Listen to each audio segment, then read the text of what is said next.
سامعین محترم، اسلامی سال کا پہلا مہینہ شروع ہو چکا ہے۔ بالفاظ دیگر نیا اسلامی سال سن 1445 ہجری کا آغاز ہے۔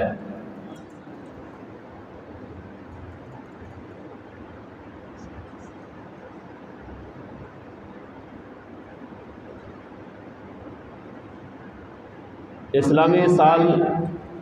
کا آغاز وہ ہجری سن سے کیوں ہوتا ہے، اور پھر اس کا آغاز محرم الحرام سے کیوں ہوتا ہے؟ کسی اور مہینے کو پہلا مہینہ قرار نہیں دیا گیا، اور ہجرت کو ہی اسلامی سال کے لیے اسلامی کیلنڈر کا نقطۂ آغاز کیوں قرار دیا گیا ہے؟ کوئی اور واقعہ بھی تو ہو سکتا تھا۔ اسی طرح ماہ محرم کی فضیلت اور اہمیت کے حوالے سے چند باتیں آپ حضرات کے سامنے رکھنی ہیں۔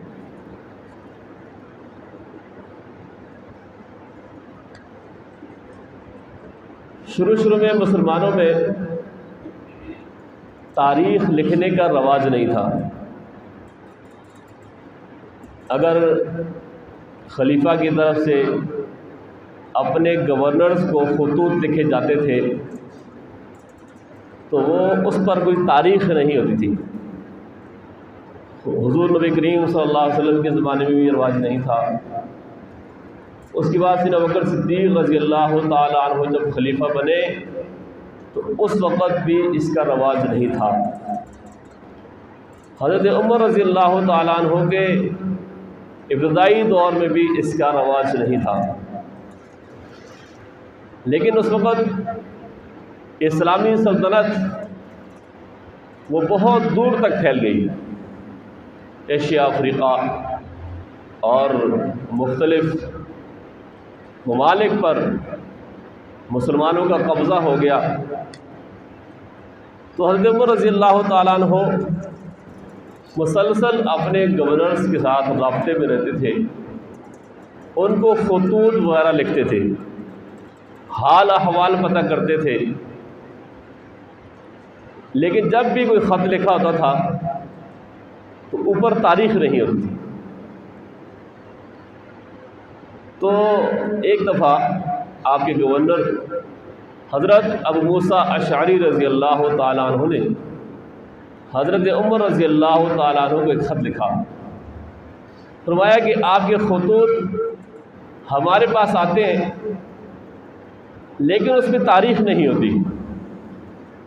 ہمیں یہ پتہ نہیں ہوتا کہ آپ نے یہ فرمان کب جاری کیا۔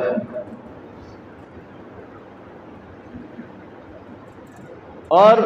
یہ ہمارے پاس آتے آتے اس کو کتنا وقت لگا، اس بات کی کوئی تفصیل نہیں ہوتی۔ تو ایسا کیا جائے کہ جب بھی اپنا فرمان آپ جاری کریں اس پہ تاریخ ضرور لکھا کریں۔ یہ بات حضرت عمر رضی اللہ تعالیٰ عنہ کو بہت پسند آئی۔ چنانچہ حضرت عمر رضی اللہ تعالیٰ عنہ نے صحابہ کرام کی ایک میٹنگ بلائی اور سب سے مشورہ طلب کیا کہ اسلامی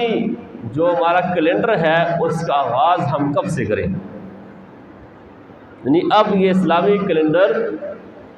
مقرر ہونے کا وقت ہے، اس سے پہلے اسلامی کیلنڈر نہیں تھا۔ تو کسی نے یہ رائے دی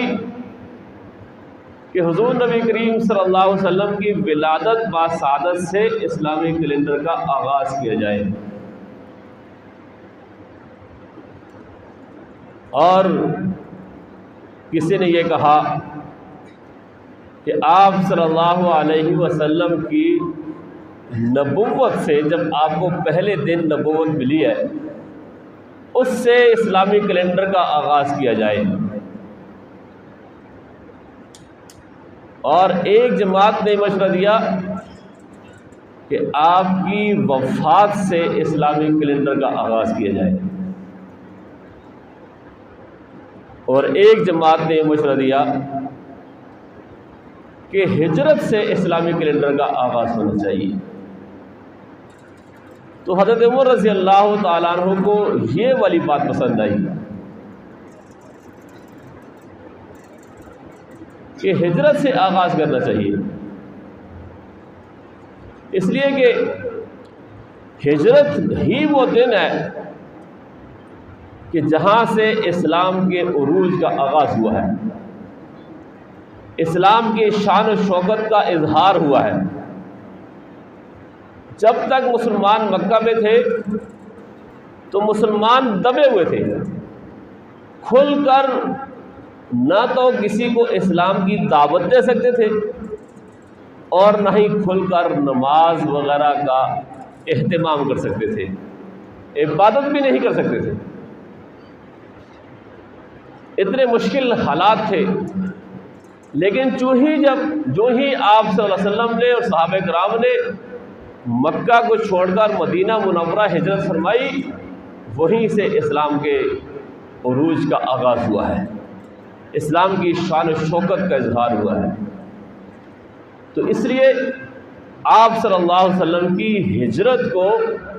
اسلامی کیلنڈر کا آغاز ماننا چاہیے۔ یہ والی رائے جب سب کے سامنے مدلل طریقے سے رکھی گئی تو سب نے اس رائے پر اتفاق کیا۔ اب باقی جو 3 آراء تھیں ان کو کیوں چھوڑا؟ اس میں سے ایک رائے یہ تھی کہ آپ صلی اللہ علیہ وسلم کی ولادت یا نبوت کو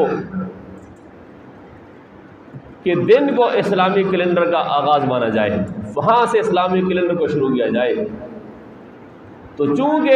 آپ صلی اللہ علیہ وسلم کی ولادت اور نبوت والے دن میں اختلاف ہے امت میں، تو حضرت عمر فرمایا کہ پھر کیلنڈر کے آغاز سے ہی پھر امت میں اختلاف پیدا ہو جائے گا، ایک کہے گا یہ نہیں یہ ہے، دوسرا کہے گا یہ تاریخ تو نہیں یہ تھے، تو پھر امت میں اختلاف پیدا ہو جائے گا، اس لیے اس کو مقرر نہیں کیا۔ اور تیسری رائے تھی وفات والی کہ آپ صلی اللہ علیہ وسلم کی جس دن وفات ہوئی ہے اس کو اسلامی کیلنڈر کا آغاز مانا جائے۔ تو فرمایا کہ اگر ہم وفات والے دن سے ہی اسلامی کیلنڈر کا آغاز کرتے ہیں تو پھر جب بھی نیا سال شروع ہوگا تو آپ صلی اللہ علیہ وسلم کی وفات تو مسلمانوں کے لیے ایک غم کی بات ہے، تو پھر اسلامی سال کا آغاز غم سے شروع ہوگا، تو اس لیے اس بات کو بھی چھوڑ دیا ہے۔ تو ہجرت کی بات میں نے آپ کے سامنے رکھ دی، چونکہ ہجرت سے اسلام کی شان و شوکت کا عروج کا آغاز ہوا ہے اور اسلام کھل کے اسلام کی دعوت دی گئی، مسلمانوں نے کھل کے اپنے رب کی عبادات کی اور کوئی روک ٹوک ان کو پھر نہیں ہو سکتی تھی، اس لیے پھر ہجرت سے آغاز ہوا۔ اب جب بھی ہم لکھتے ہیں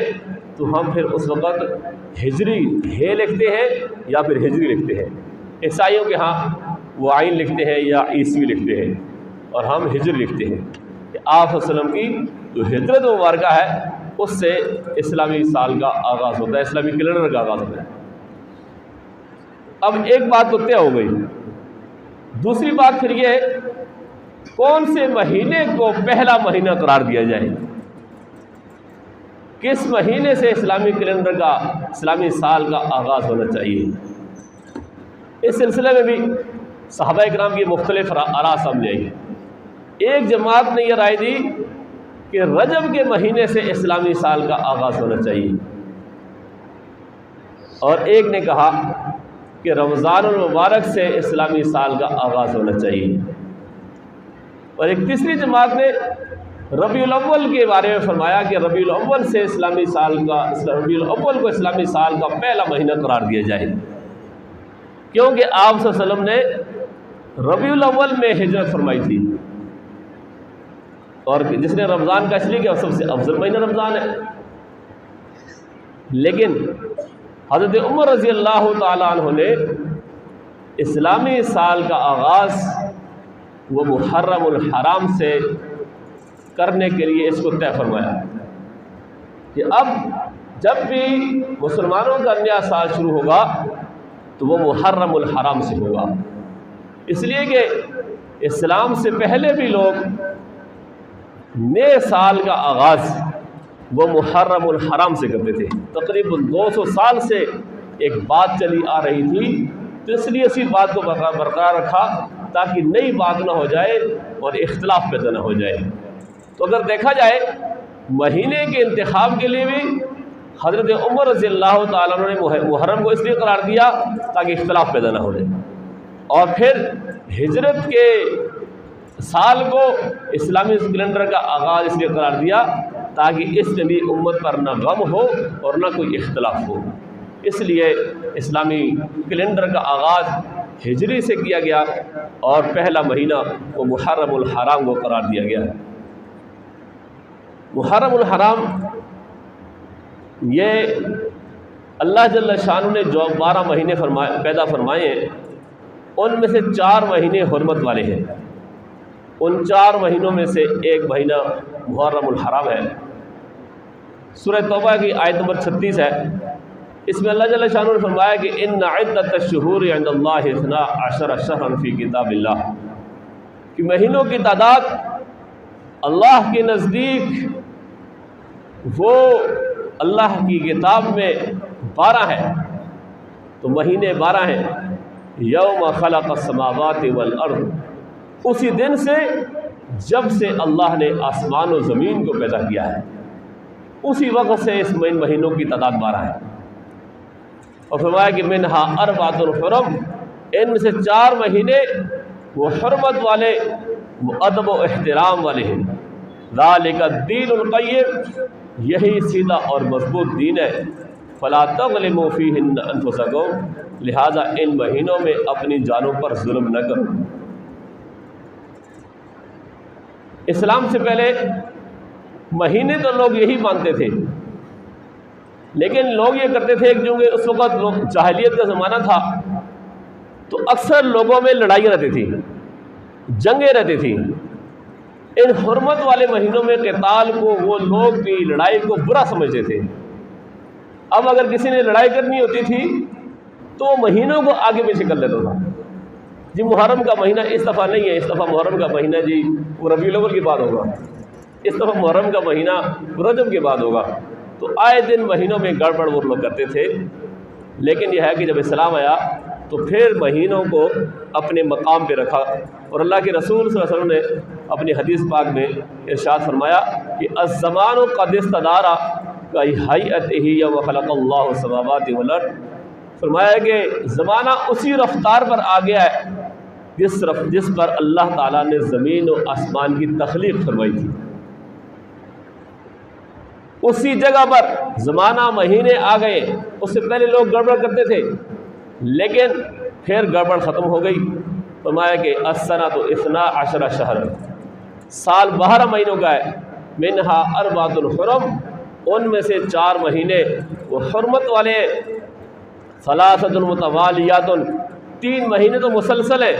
ذوالقعدۃ وذوالحجۃ والمحرم، ذوالقعدہ، ذوالحجہ اور محرم، یہ 3 مہینے لگاتار ہیں،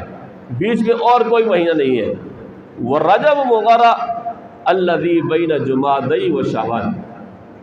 فرمایا کہ چوتھا جو مہینہ ہے وہ رجب کا مہینہ ہے، جو مضر قبیلے کی طرف نسبت فرمائی، جو جمادہ اور شعبان کے درمیان ہے، جمادہ الاولیٰ، جمادہ الثانی، جمادہ الثانی اور اس کے بعد پھر رجب ہے، پھر شعبان ہے۔ تو یہ جو جمادہ الثانیہ اور شعبان کے درمیان والا جو مہینہ ہے وہ رجب کا مہینہ، فرمایا کہ چوتھا مہینہ یہ ہے۔ تو یہ 4 مہینے حرمت والے مہینے ہیں۔ حرمت کا مطلب عزت ہے، احترام ہے، ادب ہے۔ مطلب یہ ہے کہ عام جو مہینے ہیں ان کے اندر بھی انسان کو لڑائی جھگڑوں سے، فتنے فساد سے، خون ریزی سے، جنگ و جدل سے، دیگر گناہوں سے بچنا چاہیے، لیکن جب یہ والے مہینے شروع ہو جائیں تو پھر اس میں تو احتیاط اور بھی زیادہ ضروری ہے۔ ان مہینوں میں گناہوں سے بچنا اور بھی زیادہ ضروری ہے۔ اور پھر جب نیا سال شروع ہوتا ہے تو نئے سال کے آغاز میں ہم صرف زیادہ سے زیادہ یہ مبارکباد دیتے ہیں یا سوشل میڈیا پہ ایک دوسرے کو پوسٹیں شیئر کر رہے ہوتے ہیں، ایسے زیادہ نہیں۔ ہمیں نئے سال جب شروع ہوتا ہے اپنے پچھلے سال کا محاسبہ کرنا چاہیے کہ ہم نے پچھلا جو سال گزرا ہے اس میں اللہ رب العزت کی کتنی نافرمانیاں کی ہیں، کتنے مجھ سے گناہ سرزد ہوئے اور کون کون سی برائیاں میں نے کی ہیں، نمازوں کی کس حد تک میں نے پابندی کی ہے، تقویٰ و طہارت میں کس حد تک میں آگے گیا ہوں۔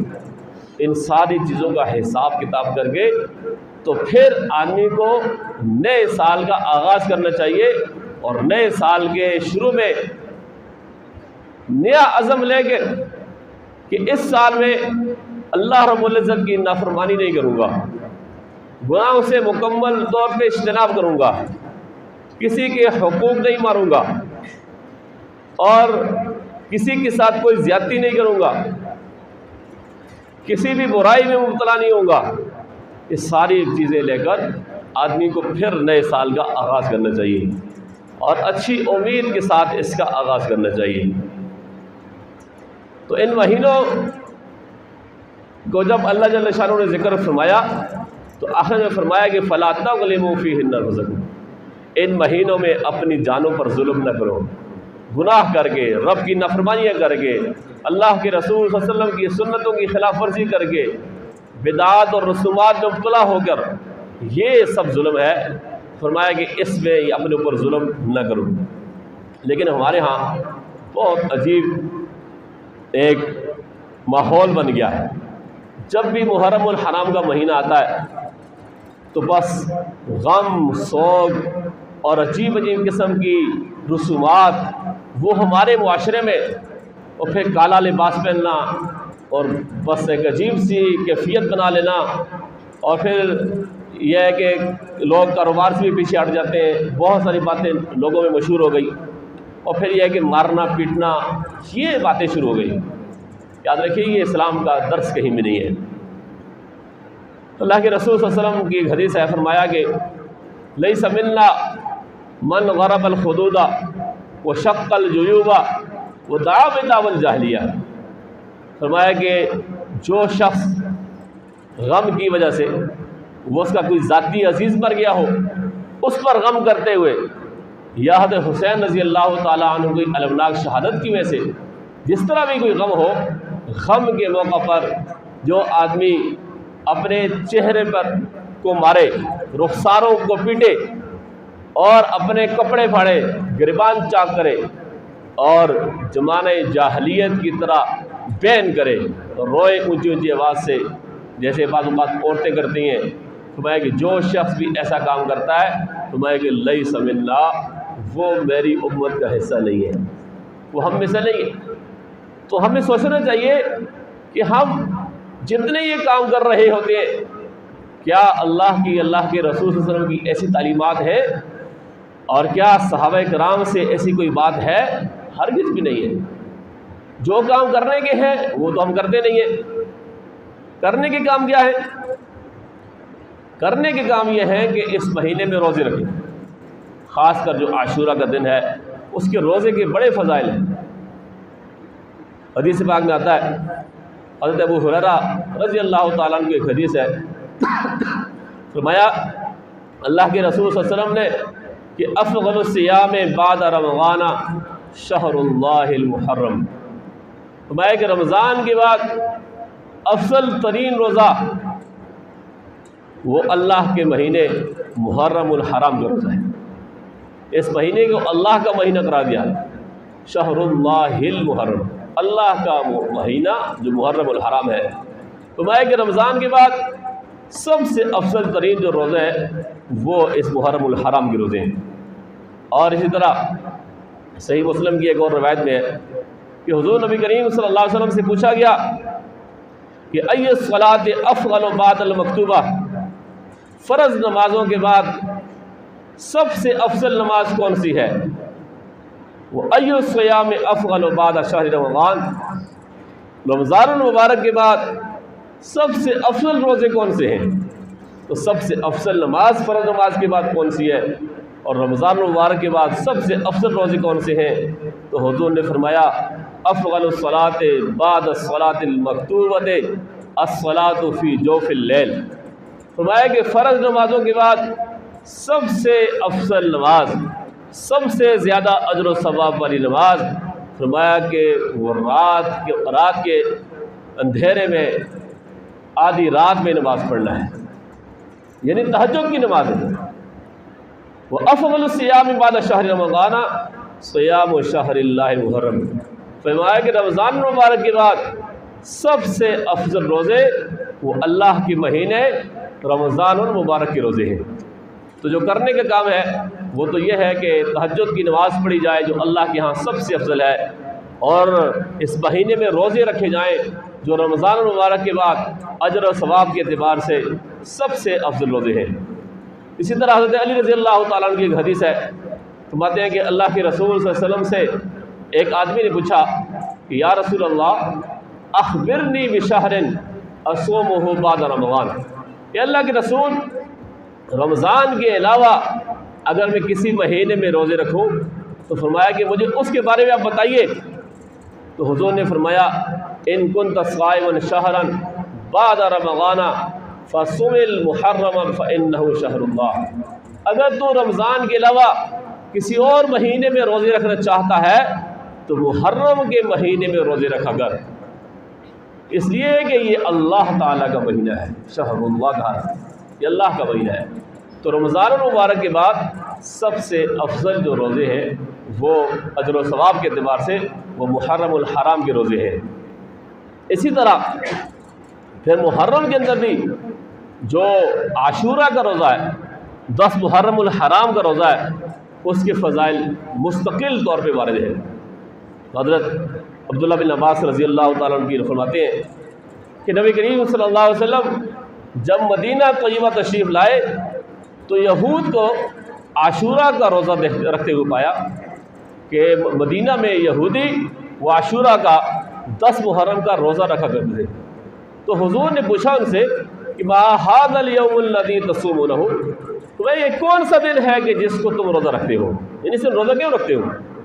تو انہوں نے کہا ھذا یوم عظیم، یہ بڑا عظیم الشان دن ہے، انجى اللہ فیہ موسیٰ وقومہ وغرق فرعون وقومہ فصامہ موسیٰ شکرا فنحن نصومہ۔ یہود نے جواب دیا کہ یہ بڑا عظیم الشان دن ہے، اس دن یعنی عاشورہ کے دن 10 محرم الحرام کو اللہ تعالیٰ نے موسیٰ علیہ السلام کو اور ان کی قوم کو فرعون کے مظالم سے نجات عطا فرمائی تھی، اور فرعون اور اس کی قوم کو اللہ نے غرق کیا تھا، ڈبویا تھا پانی میں۔ تو حضرت موسیٰ علیہ السلام شکرانے کے طور پر اس دن کا روزہ رکھا کرتے تھے، اس لیے ہم بھی روزہ رکھتے ہیں، یہ یہود نے جواب دیا۔ تو حضور نے فرمایا فَنَحْنُ أَحَقُّ وَأَوْلَىٰ بِمُوسَىٰ مِنْكُمْ، فرمایا کہ ہم تم سے زیادہ موسیٰ علیہ السلام کے قریب ہیں اور ان کے زیادہ حقدار ہیں، چونکہ میں نبی ہوں وہ بھی نبی تھے تو میں ان سے زیادہ قریب ہوں۔ فرمایا کہ فصامہ رسول اللہ صلی اللہ علیہ وسلم وامر بصیامہ، پھر اللہ کے رسول صلی اللہ علیہ وسلم نے اس دن روزہ رکھا اور ساتھ روزہ رکھنے کا حکم بھی ارشاد فرمایا۔ تو اس کے بعد سے پھر صحابہ کرام رضوان اللہ تعالی علیہم اجمعین عاشورہ کا روزہ رکھنے لگے۔ اب عاشورہ کا جو روزہ ہے اگر کوئی آدمی رکھتا ہے تو اس کا جو ثواب کیا ہے؟